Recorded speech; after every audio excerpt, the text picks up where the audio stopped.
Have you ever sat down and realized that the people who used to be part of your everyday life are no longer there? Maybe you don't talk to your best friend anymore. Maybe the phone doesn't ring like it used to. No one checks in just to ask how you're doing. And it starts to feel like you're going through each day with no one to really talk to. It's a quiet kind of loss. Not loud. Not dramatic. But it weighs on you. For many older women, especially after 60, friendships that once brought laughter, comfort, and connection begin to slowly fade. Sometimes it's because of distance. Sometimes life just moves on. But no one really prepares you for what that feels like, to suddenly find yourself alone in moments where you once had people around you. The silence isn't just in the house. It's in the heart. In this video, I want to talk about that quiet truth. About what really happens when friendships fade after 60, and how it affects your happiness, your health, and even your sense of who you are. We'll also look at how some women are turning this around and finding new ways to connect, feel seen, and bring joy back into their lives. Before we dive in, I'd love to know, where are you watching from today? Drop your city or state in the comments below. I always love seeing how far our community is reaching. Point 1. The hidden loss no one warns you about. When people talk about aging, they usually focus on the things you can see: gray hair, slower steps, doctor visits. But what they don't talk about is the emotional part. The quiet loss that happens when the friendships you once depended on start to disappear. And the hardest part? It happens slowly. So slowly, you don't even notice it at first. One day you're calling a friend to talk about something funny that happened. A few months later, you hesitate to dial their number. Maybe they moved away. Maybe you both got busy. And before you know it, weeks or even months go by without a single real conversation. It's not because anyone did anything wrong. It's just life. But that doesn't make it hurt any less. And it's not just one friend. It's the whole circle. Your neighbors relocate. Your kids grow up and have families of their own. The office, which used to be full of chatter, is no longer part of your life. The rhythm of connection starts to fade. At first, it feels like a quiet evening. But soon it starts to feel like a long silence you didn't ask for. This kind of loneliness isn't always obvious. You might still go out, smile, and keep busy. But inside, there's a part of you that feels forgotten. Like your thoughts don't have a place to land anymore. And it's not about wanting a crowd around you. It's about missing the people who made you feel like yourself. The world often forgets that older women still need meaningful friendship. There's this idea that you should be happy with what you have: family, memories, a few activities here and there. But it's not the same. You can have all those things and still feel deeply alone. What's missing is that emotional closeness. That friend who listens without judgment. The one who remembers your stories and asks how you're really doing. This is the hidden loss no one warns you about. It doesn't leave a mark on your skin, but it leaves a space in your heart. And it's time we talked about it. Not to dwell on it, but to understand it. Because once you name it, you can start to heal it. Point 2. When loneliness becomes a silent health risk. Loneliness doesn't just affect your feelings. It affects your whole body. And the surprising part is, most people don't realize how serious it can get until it starts showing up in places they didn't expect, like their memory, their energy, or even their health. You might think, "I'm just tired," or "maybe this is what aging feels like." But sometimes, what you're actually feeling is the weight of disconnection.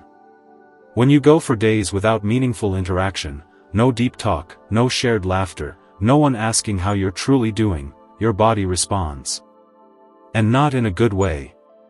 Let's take Linda's example again. After she moved to her new home, she stopped seeing familiar faces. There were no more surprise visits, no shared meals, no regular check-ins. Within a few months, she found herself sleeping more, moving less, and forgetting small things. Her doctor ran tests and said everything was fine physically. But emotionally, Linda was slipping. It turns out, science backs this up. Research from major health institutions shows that loneliness is not just a feeling, it's a health risk. Older adults who are socially isolated are more likely to face high blood pressure, weakened immune systems, memory problems, even heart disease. The stress of loneliness causes inflammation in the body. Over time, that wears you down. Quietly, but powerfully. And here's what makes it even more difficult: many older women blame themselves. They think, maybe I'm just not interesting anymore, or maybe people are too busy for someone like me. But the truth is, this is not your fault. Our culture simply doesn't talk enough about how much connection still matters, no matter how old you are. You don't need a dozen friends. You don't have to be the life of the party. Even one person you feel close to can make a huge difference. Just having someone to talk to laugh with, to sit in silence with, can protect your mind and your health far more than people realize. This is why we need to stop brushing off loneliness as a normal part of getting older. Because it's not just sad, it's harmful. And the good news is, once we understand that, we can start doing something about it. That's where healing begins. Point 3: Why friendships fade after 60. Let's talk honestly about why friendships start to slip away after 60. Because it's not just old age. It's the life changes that happen during this time, and how they quietly pull people apart. Most women don't expect it.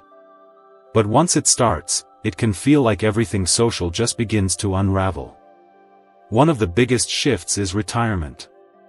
You might think it'll be peaceful, and in many ways, it is.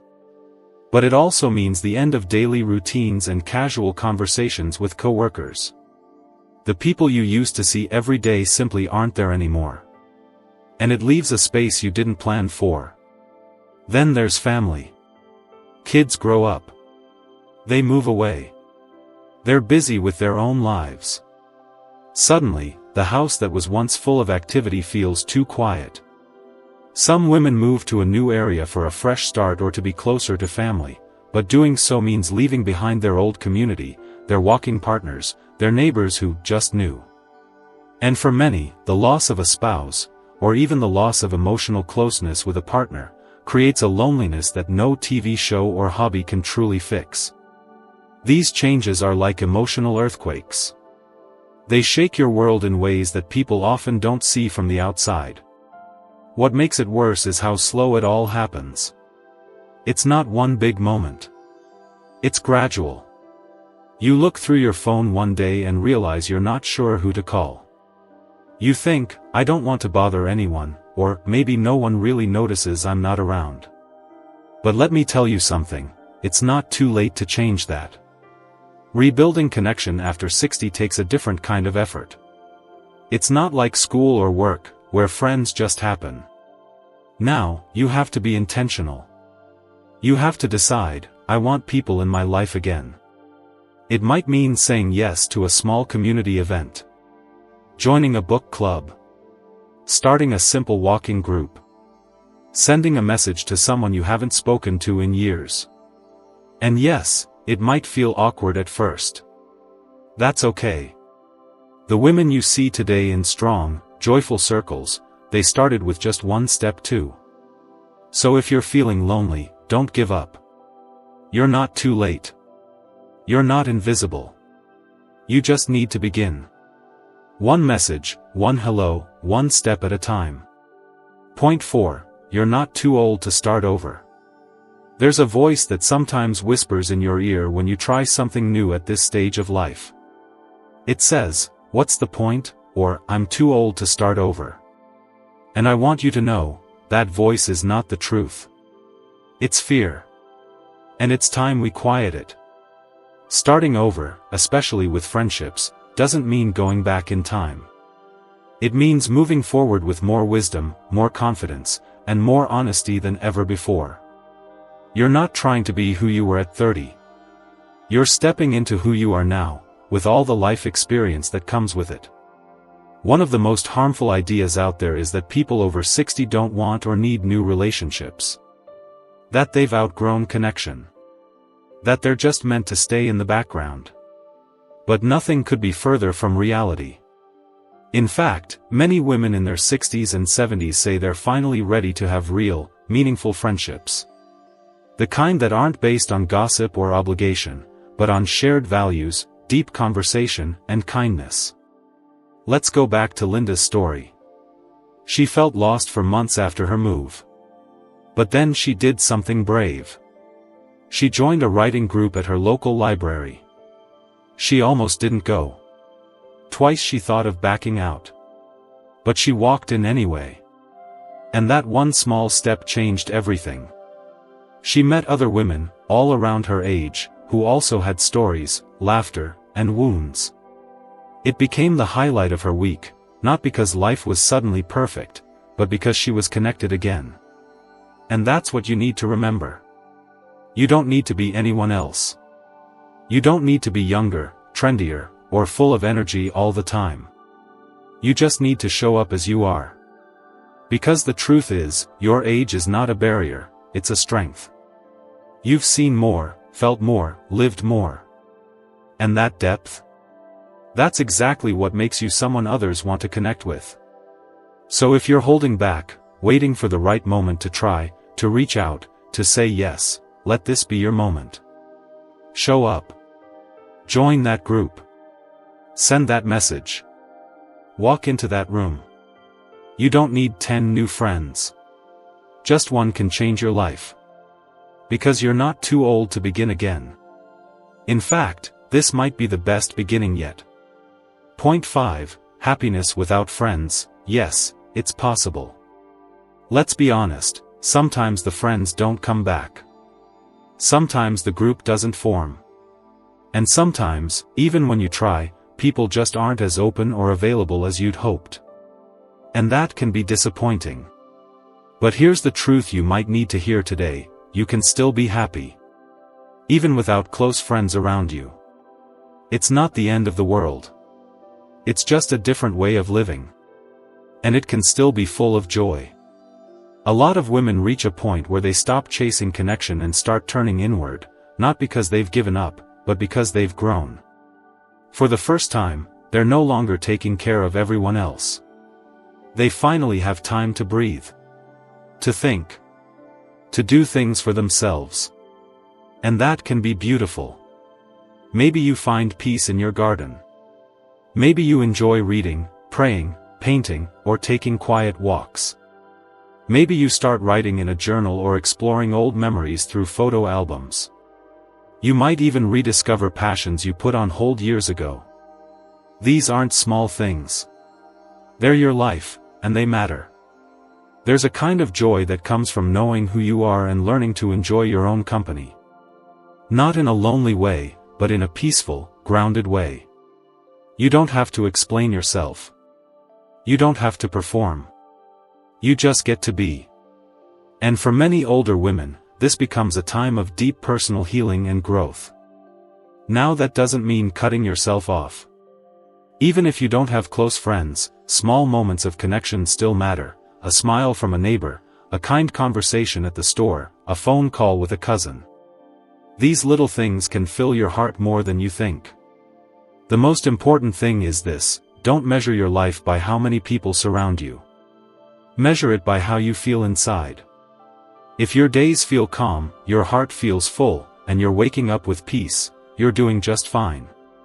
This stage of life isn't about trying to fit in or be seen. It's about finally feeling okay with yourself, just as you are. Whether that includes new friendships or not, your happiness still belongs to you. And it's never, ever too late to claim it. If you've made it this far, I want you to take a deep breath and really let this in: you're not invisible. You're not forgotten. And most importantly, you're not done yet. No matter what life has taken from you, friendships, routines, energy, even pieces of your confidence, you are still here. Still capable of joy. Still worthy of connection. Still allowed to feel alive. This video wasn't just about loneliness. It was about reminding you that your story isn't over. That even if people have walked out of your life, your future is still yours to shape. Whether you want to build new friendships, reconnect with old ones, or simply learn to enjoy your own company, you have every right to choose what happiness looks like for you. You've lived through change. You've carried loss. You've given so much of yourself to others over the years. Maybe now it's time to give something back to yourself: time, care, love, attention. And whether that starts with a small hello to a neighbor, a visit to your local community center, or just sitting outside with your favorite book, let that be enough for today. There's no perfect roadmap. No magic number of friends. Just one simple truth: you matter. You're allowed to be seen. And you're allowed to ask for more from life, no matter your age. So before you go, I'd love to know, what brings you joy these days? What's one small thing you're doing, or want to do, to feel more like yourself again? Drop it in the comments below. Because your voice could be the very thing that helps another woman feel less alone. And if this message touched something in you, subscribe and stay connected. There's more coming your way, made with you in mind. This isn't just a channel. It's a space to grow together. You haven't missed your chance. You're standing in it. So go ahead and take the next step, whatever that looks like for you. You've earned it. Have your friendships slowly faded after 60? Are the phone calls fewer, the visits rare, and your once busy world much quieter now? You're not alone, and you're not the only one feeling this way. In this deeply personal video, we explore the emotional side of aging that no one talks about, the loss of friendship and the quiet loneliness that follows.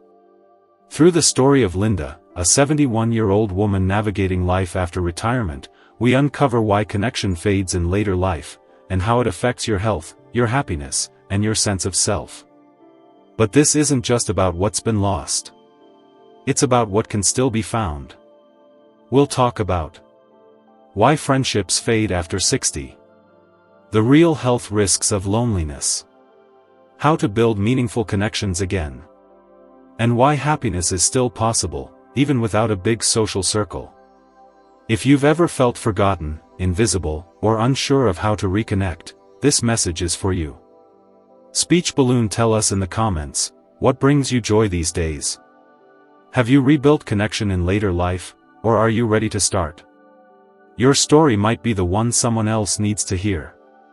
Orange Heart, subscribe for more honest conversations, uplifting stories, and tools made just for you. This isn't just a channel, it's a space where your voice matters. Because your next chapter, it's still being written. And you're not alone in it.